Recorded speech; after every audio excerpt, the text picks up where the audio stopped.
Bonjour, nous sommes le samedi 17 juin 2017. Eh oui. Et à la veille du second tour des élections législatives françaises. Alors, est-ce qu'il y aura un sursaut pour éviter de donner une trop grande majorité à la République en marche, qui conduirait à voter systématiquement pour le candidat de l'autre camp, quel qu'il soit,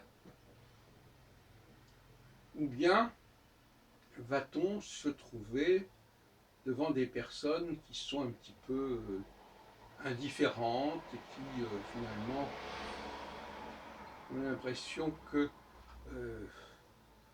tout revient au même. Et donc pourquoi ne pas effectivement donner une majorité puissante au président de la République? Nous avons parlé longuement de ces points au cours des derniers mois,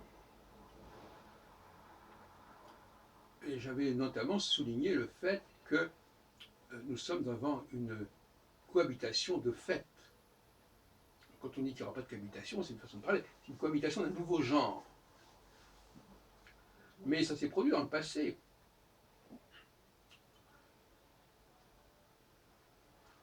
Même Sarkozy, par exemple, avait invité des éléments extérieurs à son camp. Et même Mitterrand, on n'était pas absolument obligé de gouverner avec les communistes, etc. Donc il y a des stratégies qui consistent à prendre les devants et à ne pas se laisser imposer les résultats législatifs en prévenant les effets. Et là, on peut reconnaître que là,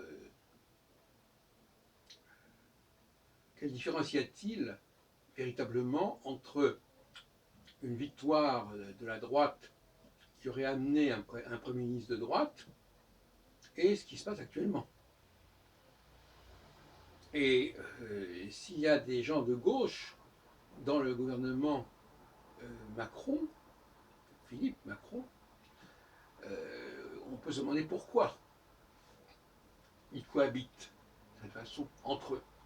La cohabitation, ce n'est pas tellement la cohabitation entre le Premier ministre et le président de la République, mais la cohabitation au sein même du gouvernement. Il est à craindre que les gens de gauche ne soient les dindons de la farce et qu'on ait effectivement, au contraire, une droite très convaincue de ses droits et de son bon droit. Il faut donc un certain aveuglement de la part de la gauche, pas de la droite en l'occurrence. La gauche est d'autant plus confuse, c'est que non seulement elle va avoir très peu de députés, mais en plus, elle aura au gouvernement des personnages qui vont certainement démissionner assez rapidement quand ils verront les mesures qui seront prises. Donc là, une espèce de situation un peu intermédiaire où la gauche a l'impression d'avoir un petit peu sauvé les meubles en ayant des représentants au gouvernement, Philippe, mais en réalité, cela ne va pas aller très loin. Cela dit, étant donné que la gauche elle-même avait engagé ce processus de la loi travail, il faut bien reconnaître que on ne s'y retrouve plus tellement. Alors, ce que je voudrais vous dire aujourd'hui, au niveau de l'astrologie, au niveau de ce que j'ai appelé le baromètre astrologique, c'est que nous sommes dans une phase que j'ai appelée gamma, une phase intermédiaire, qui dure sur un cycle de 7 ans, qui occupe 2 fois, alternativement, en 7 ans, une période d'environ une vingtaine de mois, et il y aurait des périodes mutables, pour revenir à un langage astrologique, et entre les deux périodes mutables, il y a bien entendu des périodes cardinales, radicales, qui elles sont très contrastées. Et nous allons, d'ici la fin de l'année, passer d'une phase gamma à une phase oméga, c'est-à-dire, qui correspond d'ailleurs à l'arrivée de Saturne au début du Capricorne, dans les premiers degrés du Capricorne.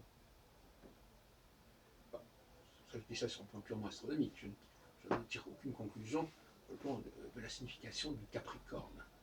Et la phase oméga qui va venir et qui va durer environ 2 ans sera une phase d'assainissement de la situation économique, de la situation des entreprises, mais certainement pas la résolution du chômage. Puisque le chômage et la notion de plein emploi est une valeur de gauche plutôt que de droite. La droite n'a pas de tabou sur le chômage. S'il y a chômage, il y a chômage. Et il vaut mieux payer des allocations à des chômeurs que de bloquer le système économique, politique. Certains diront, ah oui, mais vous comprenez bien que si les gens sont chômeurs, ça n'ira pas bon pour la consommation. Mais si, de toute façon, d'abord, il faut bien vivre, de toute façon, donc même les chômeurs doivent dépenser de l'argent, quitte à s'endetter d'ailleurs. Mais en fait, de toute façon, la question n'est pas là. La question, c'est de rationaliser le mode de fonctionnement des sociétés, des entreprises. Et en se disant, bah, finalement, oui, bah, ça permettra de payer notamment, non pas des emplois, mais en tout cas des allocations.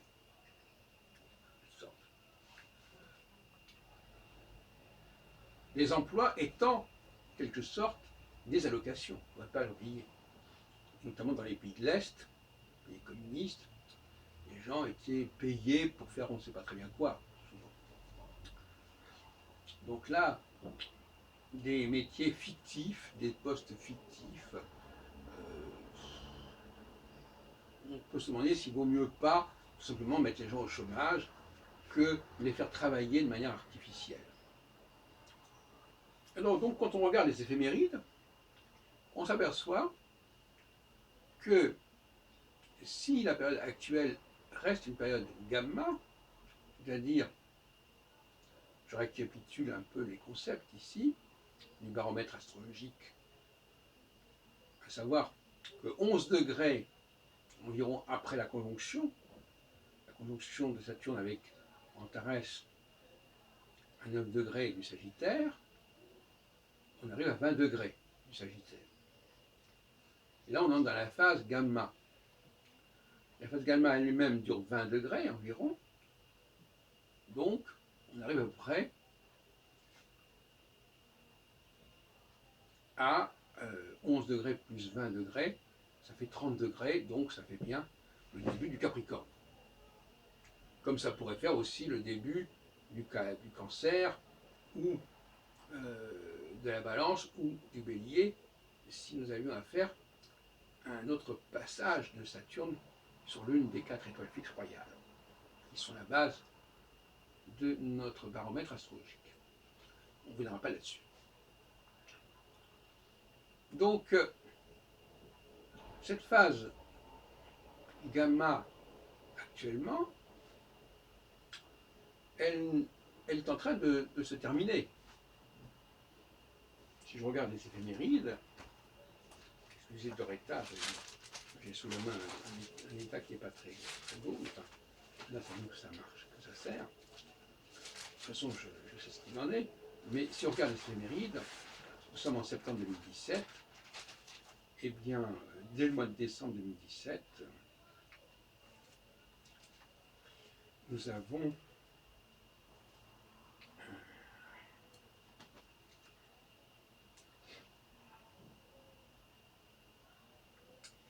l'entrée en Capricorne vers le solstice d'hiver. Et puis, si on patiente encore un peu pour que Saturne avance un peu plus, on arrive à janvier, février, mars 2018. Et en mars 2018, Saturne est quand même à 7 degrés du Capricorne, donc largement entré en phase oméga. La phase oméga, d'une phase où l'élite, l'oligarchie, si on veut, pour employer une terminologie à la mode, n'a pas l'intention de se lester d'obligations sociales, ou du moins elle le fera de manière minimale, parce que j'ai dit, c'est-à-dire allocation plutôt qu'emploi, en espérant que la santé de l'économie française permettra de payer dans de bonnes conditions des allocations correctes, même peut-être même un petit peu meilleures que celles qui ont existé. Mais la phase oméga préférera améliorer les allocations que d'employer les gens au risque de gripper le processus économique entrepreneurial. Sans parler des risques de grève qui sont donc limités et sans parler de l'attirance que l'on essaie d'obtenir des étrangers, des investissements étrangers. Autrement dit, l'état de grâce gamma dont bénéficie en ce moment, en ce week-end en particulier, et au week-end précédent, Emmanuel Macron, on peut dire que il va durer un peu plus de 6 mois maintenant. C'est-à-dire que dès le début 2018, comme je l'ai dit tout à l'heure, on va avoir un effritement de cette majorité avec, non seulement au gouvernement, mais au Parlement, des députés de gauche, des hommes de gauche, qui ne se reconnaîtront pas qui ne se reconnaîtront plus, qui vont sortir de cette espèce de confusion mentale, où ils croient qu'on peut faire une chose et son contraire, qui ne se reconnaîtront plus dans la politique engagée, notamment par cette loi d'habilitation qu'ils vont voter dans les prochaines semaines, et qui va permettre de mener à bien à grande vitesse les réformes concernant le travail notamment, eh bien, ils ne s'y reconnaîtront plus, ce qui signifie qu'ils ne soit ils quitteront le gouvernement s'ils sont ministres, soit ils ne voteront plus dans le sens de la majorité au Parlement. Je ne parle même pas de mouvement de rue, parce qu'en fait, compte le plus intéressant ici, c'est le caractère composite de cette majorité. On sait qu'il y a aussi bien des gens de gauche que de droite qui se sont fait élire sous le cycle majorité présidentielle. Donc, pour cette majorité, elle est extrêmement disparate. Alors, il y aura un renforcement, la droite de toute façon, alors, la droite viendra au contraire conforter le ministère Philippe, puisque Philippe en fait partie quelque part, et elle remplacera, parce qu'elle aura quand même eu un certain nombre de députés, elle remplacera les défections à gauche. Ce qui fait qu'on aura, il ne s'agit pas du tout de, quand je parle d'une crise, ça ne veut pas dire du tout que Macron va quitter le pouvoir ou même que Philippe va quitter le pouvoir, au contraire.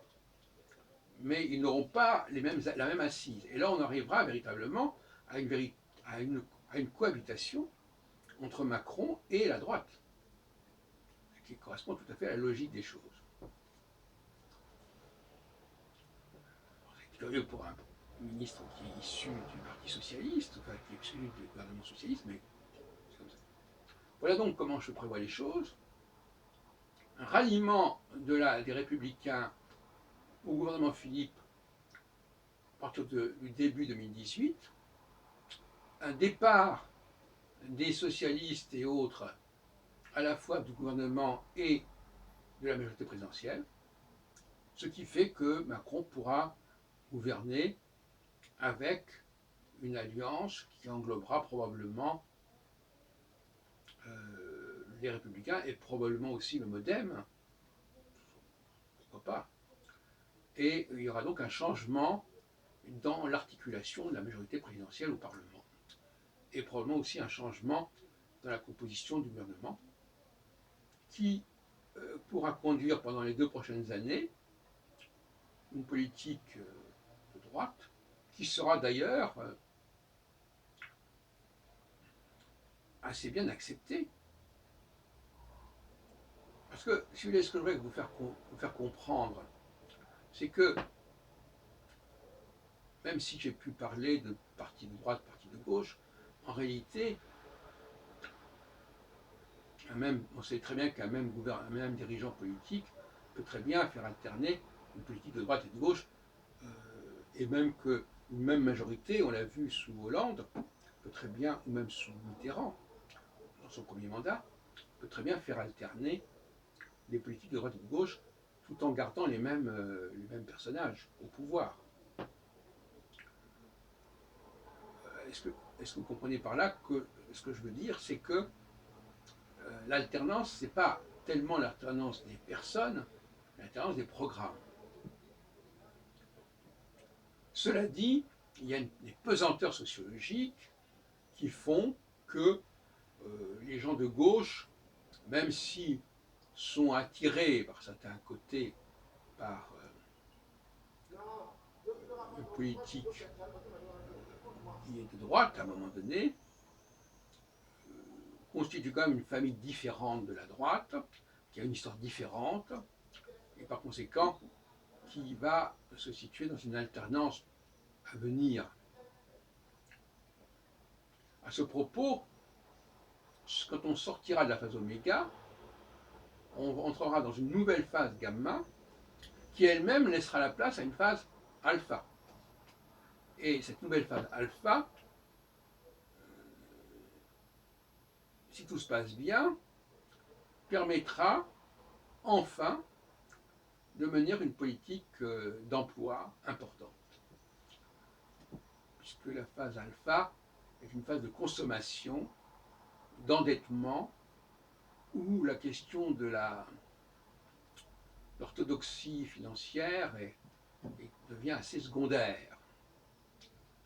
Voilà. Donc il faut attendre, en gros, si je ne m'abuse, les 2 ans de la phase oméga, plus encore 2 ans de phase gamma, et à ce moment-là, on arrivera à une nouvelle phase alpha d'ici 4 ans. Mais la prochaine phase gamma est elle-même une phase de transition. Donc on peut dire que, au fond,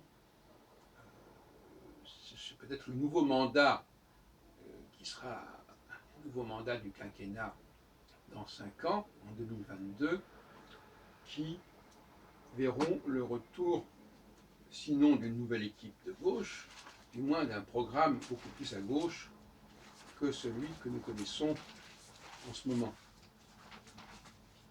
En 2022, je regarde ça rapidement sur mes éphémérides, parce que là je calcule de tête, mais je pense que l'astrologie du baromètre astrologique n'a pas besoin d'éphémérides, enfin je veux dire, elle peut faire comme ça, mais enfin, on peut quand même travailler un peu sur des grandes lignes par un processus que j'ai défini, c'est-à-dire voilà, tous les 22 mois, il y a un changement de phase. Donc en 2022, Saturne sera Verseau.